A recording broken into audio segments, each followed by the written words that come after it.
Dans ce monde, des êtres si petits, disparaissent sans grande considération.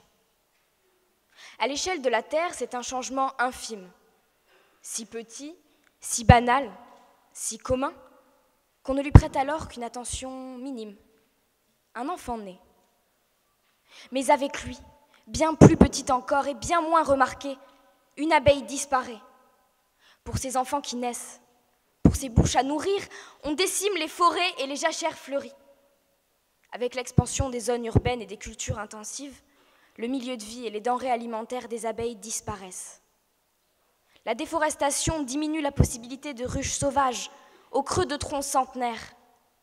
Les amoureux transis pour des bouquets sans valeur et les agriculteurs pour du blé sans saveur arrachent aux champs les fleurs. L'abeille laisse place à l'homme, les pétales au béton. L'homme s'approprie la terre, sans considération. Insecte jadis symbole de résurrection et d'immortalité, l'abeille est aujourd'hui dangereusement menacée. Voyons les choses en face. Ces vaillantes ouvrières sont directement liées à notre survie. En effet, elles font partie d'un équilibre fondamental et participent à la préservation d'une flore qui reste encore riche et diversifiée. Douce vision à l'œil que ces petits insectes volant de fleur en fleur, à qui Victor Hugo dédiait ses vers. Vous qui fuyez quand vient décembre, vous qui dérobez aux fleurs l'ambre pour donner aux hommes le miel. L'abeille remplit donc un rôle qui la rend essentielle, irremplaçable, la pollinisation. Oh, vous pourrez toujours rétorquer, allons, ne dramatisez pas, il y a bien d'autres insectes pollinisateurs. Oui. Mais saviez-vous, vous, citoyens de ce monde, que l'abeille effectue 80% de la pollinisation de notre biosphère? Vous l'avez compris. Malgré tout, l'utilisation massive, intensive, agressive de toutes sortes de produits dangereux pour l'abeille est pratiquée à ses dépens. L'homme fait son miel sur le dos de la nature. Les preuves à charge contre les OGM, les pesticides et même les ondes électromagnétiques sont accablantes. Les chiffres le disent, plus de 1000 colonies disparaissent chaque jour. L'espérance de vie des reines est tombée de 5 à 2 ans maximum. Vous êtes intelligents, vous êtes responsables et vous êtes au courant. Vous connaissez les faits. Devinez-en l'issue. Plus une abeille dans les ruches. 4 ans sans les abeilles et nous n'existons plus. Alors on ferme les yeux, on oublie tout cela et sempiternellement, à la saison prochaine, on recommence encore. Vous l'entendez? Bien sûr que vous l'entendez. Ce vrombissement assourdissant et permanent, il a envahi les villes et les esprits. À l'autre bout de la planète, ce vrombissement, ce bruit, ce cargo qui démarre comme 100 autres avant lui. Il emporte avec lui des produits, des denrées, mais surtout une idée, parée d'un joli nom, la mondialisation. À son bord, un passager clandestin, plus petit que mon poing. Évidemment, personne n'a remarqué sa présence.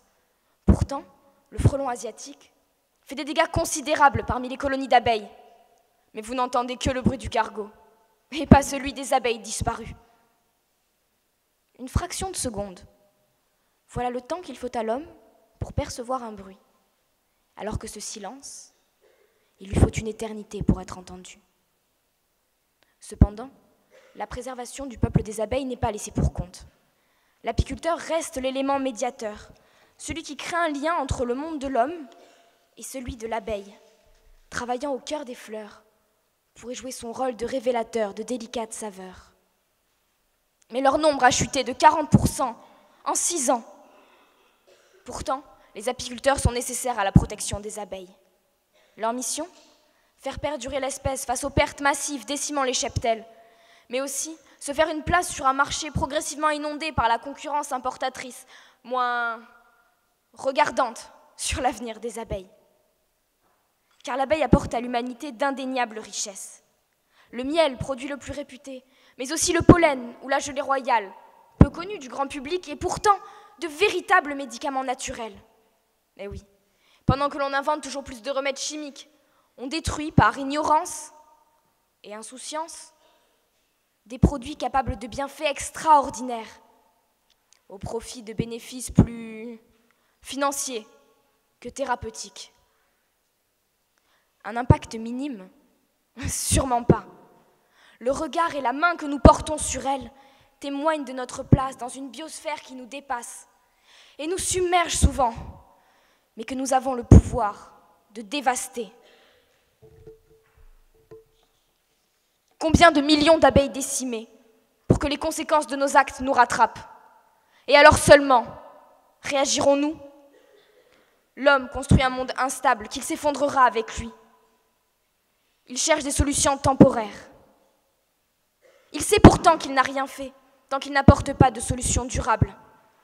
Il n'a rien fait tant qu'il ne comprend pas le monde qui l'entoure. Il n'a rien fait tant qu'il ne le respecte pas. Il n'a rien fait tant qu'il croit pouvoir s'approprier la terre. Il faut alors se battre pour cet insecte dont les anciens disaient qu'il avait touché les lèvres de Platon pour lui donner justement le miel de l'éloquence.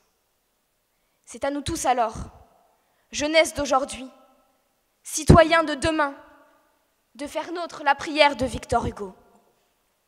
Seigneur, préservez-moi, préservez ce que j'aime, de ne jamais voir, Seigneur, l'été sans fleurs vermeilles, la cage sans oiseaux, la ruche sans abeilles, la maison sans enfants.